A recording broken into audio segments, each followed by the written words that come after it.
Kasus dugaan korupsi yang terjadi di Koperasi Primer UPN Veteran Surabaya, yang telah merugikan negara 4.400 juta sekian, dari total pinjaman Bank Jatim 10 miliar akhirnya dinyatakan lengkap atau P21, oleh penyidik Tipikor Polrestabes Surabaya. Hari ini penyidik melimpahkan berkas dan tersangka kepada Kejaksaan Negeri Tanjung Perak.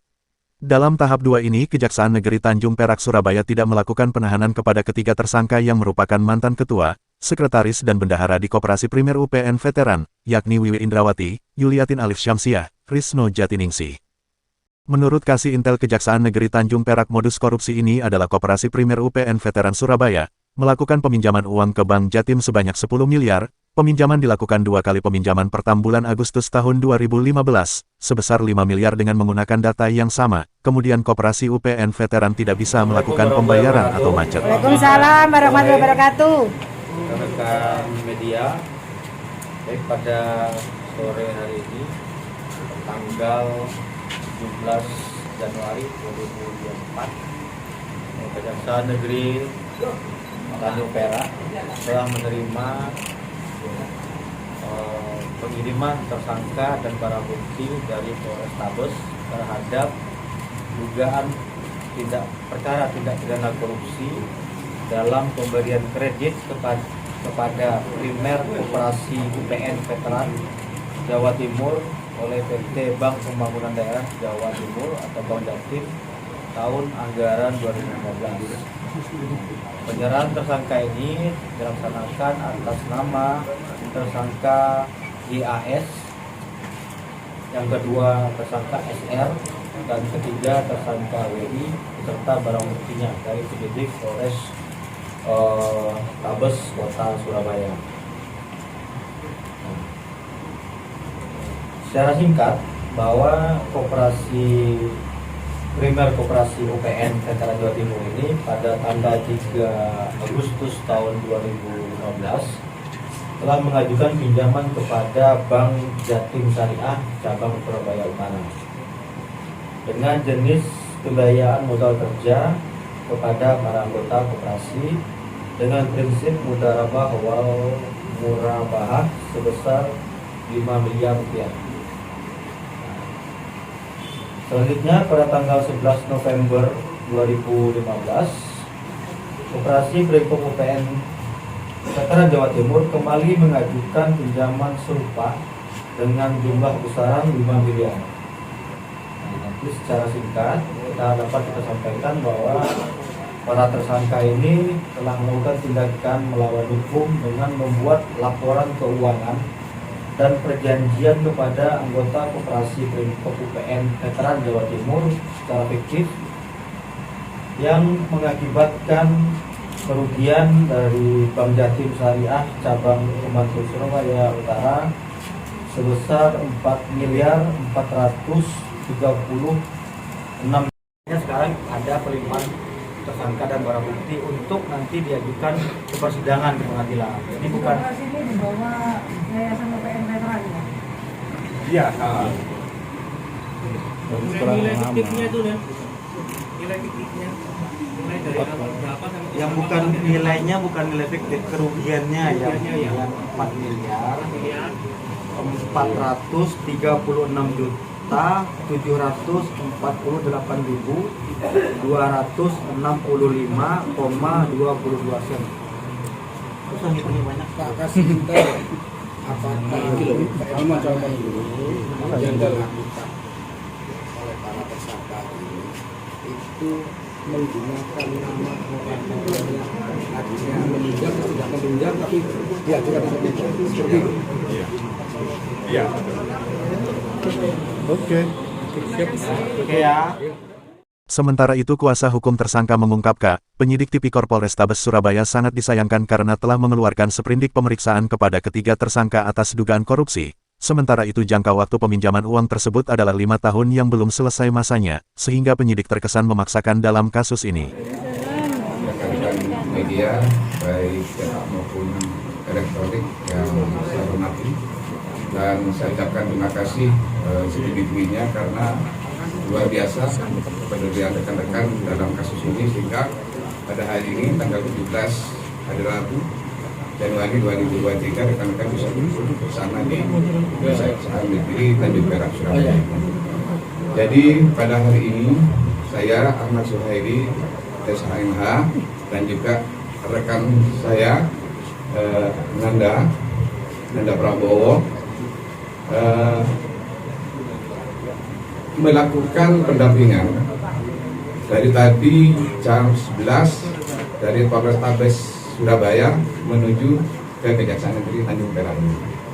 Jadi pendampingan saya adalah karena pada hari ini klien kami berinisial Y, berinisial S, berinisial W itu dilimpahkan di tahap 2 kami. Sehingga para tersangka ini klien kami dan barang buktinya pada hari ini diserahkan ke jaksa penuntut umum oleh penyidik Polrestabes Surabaya. Dalam hal apa dia disangkakan dalam perkara ini? Karena dia diduga telah melanggar pasal 2 ayat 1 Undang-Undang 3199 ya, sebagaimana diubah dengan Undang-Undang 20 2001 tentang tindak pidana korupsi, di mana klien kami itu disangka dengan beberapa pasal di situ, pasal 2 ayat 1 junto pasal 18, terus ada lagi subsidiarnya yaitu di pasal 3 junto pasal 18 juga junto pasal 55 ayat 1 ke 1 KUHP, di mana perbuatan klien kami itu disangka sama penyidik telah melakukan tindak pidana korupsi. Korupsi apa? Yaitu karena diduga klien kami itu telah merugikan terhadap keuangan negara. Apa keuangan negara di situ? Yang disangkakan adalah karena klien kami itu mengadakan pinjaman pada tahun 2015 ya kepada Bank Jatim Syariah. Jadi pinjaman itu dilakukan dengan tenor waktu selama, ini belum catat ya, selama 5 tahun. Jadi berakhirnya pinjaman itu adalah di tahun 2020. Sungguh disayangkan dan sangat luar biasa ketika penyidik Polrestabes Surabaya itu telah mengeluarkan sprindik pada tahun 2019. Kenapa saya sayangkan di situ? Karena tenor waktu ini belum berakhir. Jadi waktu klien kami ini mengadakan perjanjian kredit dengan sistem mudharabah dan murabahah di bank syariah itu masih di bulan atau di tahun 2020. Kenapa ini kasus sudah diangkat? Karena limitnya belum nyampe seperti itu. Jadi klien kami itu melakukan kesalahan apa ini yang saya bingung sampai sekarang. Hingga saya sayangkan sampai terjadi seperti ini di tahap 2 kan. Oke lah, PP21 sama jaksa penuntut umum.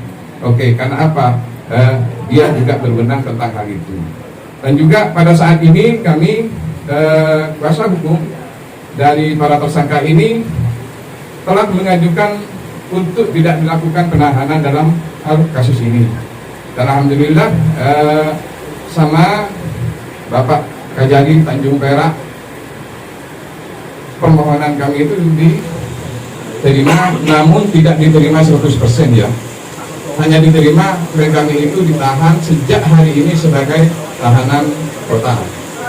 Dengan alasan apa beliau? Saya tanyakan tadi, dengan alasan kemanusiaan, di mana salah satu dari tersangka itu sudah lanjut usia, dan para tersangka ketiga-tiganya adalah telah mengidap beberapa penyakit yang memang demi kemanusiaan memang layak untuk tidak dilakukan penahanan rutan seperti itu. Mungkin sementara itu jalannya perkara ini. Mungkin ada yang perlu ditanyakan kepada kami, silakan. Pak bilang kalau itu modus fiktif kan itu mencatut nama-nama anggota koperasi gitu Pak. Nah itu benar nggak sih? Gitu. Kalau dari Terus pelapornya siapa Pak? lapornya perkara ini siapa Pak? Baik, saya tanggapi dulu tentang siapa pelapornya ya. Jadi laporan ini adalah laporan polisi model A. Ya, yang saya baca di berkasnya itu adalah laporan polisi model A, di mana kalau laporan seperti ini biasanya polisi itu menemukan sendiri, ya, menemukan sendiri bahwa telah terjadi dugaan tindak pidana seperti itu. Jadi laporannya adalah model A. Motifnya Pak, mencatut nama-nama anggota gitu untuk mengajukan kredit itu gimana? Baik, dalam hal persyaratan untuk mengajukan kredit kepada Bank Jatim Syariah ini adalah harus melampirkan daftar nominatif istilahnya. Jadi ada daftar nama-nama di situ. Berapa besar pengajuannya? Disetujui 20 miliar. Namun ini dimanfaatkan oleh klien kami, dicairkan sebanyak 7 miliar 5 juta. Pak, koperasi itu berdiri tahun berapa, Pak? Koperasi itu sudah lama karena ini periode kesekian kalinya sudah. Kalau klien kami ini artinya kepengurusannya sudah lama. Baik, pengajuan pinjaman itu harus itu ya, dalam syarat itu harus ada rekomendasi dari rektorat, di mana hal itu yang menjadi dasar untuk Bank Jatim melakukan pencairan. Pak,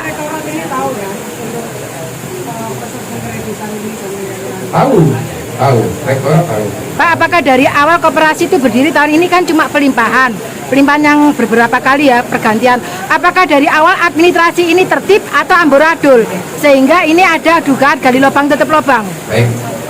Jadi berkenaan dengan permasalahan di internal koperasi yang klien kami bimbing itu adalah koperasi yang memang bermasalah dari awal. Jadi sebelum terjadinya pinjaman di tahun 2015 itu memang koperasi ini sudah bermasalah. Artinya klien kami itu buat si borok yang begitu berbahaya sebetulnya. Namun dengan demikian tetap diambil alih oleh klien kami untuk tetap dipimpin supaya koperasi itu bisa sehat kembali. Tujuannya seperti itu. Namun sayangnya ternyata ketika klien kami itu berusaha seperti itu malah menjadi persoalan hukum yang sedang saat ini berjalan. Apakah dalam proses penyelidikan ada niatan mengembalikan kerugian yang disebut kerugian negara? Baik, niat mengembalikan itu mulai dari tahap penyidikan di kepolisian. Klien kami ini sudah berupaya kepada penyidik meminta sekian kali dan berulang kali untuk mengembalikan dana itu dengan cara menagih. Karena sekarang dana yang masih belum disetor di anggota itu masih lebih dari 7 miliar. Sedangkan hutang klien kami ini kepada Bank Jatim hanya tersisa 3 miliar sekian. Jadi masih surplus, masih lebih seperti itu. Namun sayangnya penyidik pada waktu itu untuk diminta bekerja sama tentang hal itu, penyidik tidak mau. Itu atas keterangan klien kami seperti itu. apakah selama ini penyidik memanggil pengurus yang lama, Pak? Ya? Apakah selama ini penyidik memanggil pengurus yang lama untuk diselidiki atau apa gitu, Pak? Tidak ada. Fokus kepada klien kami. Bang, ini kan sudah ada pengembalian. Artinya sudah tepat nggak penyidik itu menjerat dengan pasal Korupsi. Undang-Undang nomor korupsi pasal 2 itu. Baik. Dengan pasal 2 itu. Jadi pengenaan kepada klien kami tentang pasal 2 ayat 1 Undang-Undang 3199 itu sebagaimana diubah dengan Undang-Undang 20 tahun 2021 itu adalah sangat tidak tepat dan sangat tidak benar. Karena apa? Upaya-upaya baik seperti pengajuan sampai dia berupaya untuk menyelamatkan koperasinya dengan akad. Koperasi itu sifatnya akan berenteng loh ya. Jadi setiap kredit itu harus ada akadnya. Akad antara koperasi dengan pihak perbankan itulah akad keperdataan. Pak, apakah Upaya yang dilakukan dengan kami membayar sampai sekarang tersisa dengan 7 miliar, 5 itu ya, sekarang hanya tersisa 3, sekian miliar. Itu merupakan niat baik yang luar biasa dan dananya masih ada di anggota-anggota. Pak, apakah ada keterlibatan rektor di ini? Rektor? Untuk keterlibatan rektor sampai saat ini saya belum begitu tahu ya. Cuman kalau kredit itu harus dan mendasari adanya seperti rekomendasi, maka rektor perlu juga diperiksa dalam hal ini seperti itu. komunikasi Bisa dengan dengar? Bank Jatim Syariah sendiri seperti apa sampai sekarang ini? Baik, Bank Jatim Syariah sendiri sekarang informasi yang saya dapat dari penyidik bahwa ada 2 orang yang sudah naik statusnya dari penyelidikan ke penyidikan. Sekarang sedang ditangani oleh Polrestabes. Siapa itu, Pak? Dan nama saya tidak tahu karena kami jadi penasihat hukum ini baru 3 hari yang lalu seperti itu. Jabatannya mungkin Pak dari pihak pejabat Bank Jatim Syariah sendiri? Saya belum tahu juga seperti itu. Tapi belum ditetapkan tersangka Pak? Belum. Tapi sudah naik ke sidik seperti itu. Cukup. Kemudian, hanya menyebutkan inisial saja, yaitu Y, W, dan S seperti itu. Ya. Bapak kuasa hukum 3 tersangka ini ya? Baik, benar sekali. Oke. Sementara menurut Maki Jatim secara kelembagaan memberikan apresiasi dan penghargaan setinggi-tingginya bagi Kepala Kejari dan jajaran pimpinan Kejari Tanjung Perak dalam ruang kebijakan tahanan kota bagi 3 tersangka tersebut. Saya bersyukur akhirnya 3 tersangka bisa pulang ke rumah masing-masing dan Maki Jatim yang dipercaya sebagai penasehat hukum siap menghadapi proses persidangan yang akan digelar kemudian, ujar Heru Maki. Maki Jatim berharap semua pihak berkenan untuk mendudukan permasalahan dugaan kasus korupsi Primkop UPN Veteran dengan benar dan sehat tanpa ada interferensi dari pihak manapun juga. Saya percaya dengan profesionalitas Kejari Perak dalam kasus ini, dan insya Allah secara kelembagaan, Maki Jatim juga siap membangun bingkai positif dalam konteks kerjasama terutama dalam dunia pemberantasan korupsi, pungkas Heru Maki. Dalam kasus ini ketiga tersangka dijadikan tahanan kota masing-masing tersangka diberikan gelang detection keep gelang khusus untuk memantau tersangka tidak keluar dari kota Surabaya dan Sidoarjo, dari Surabaya Rahayu mewartakan.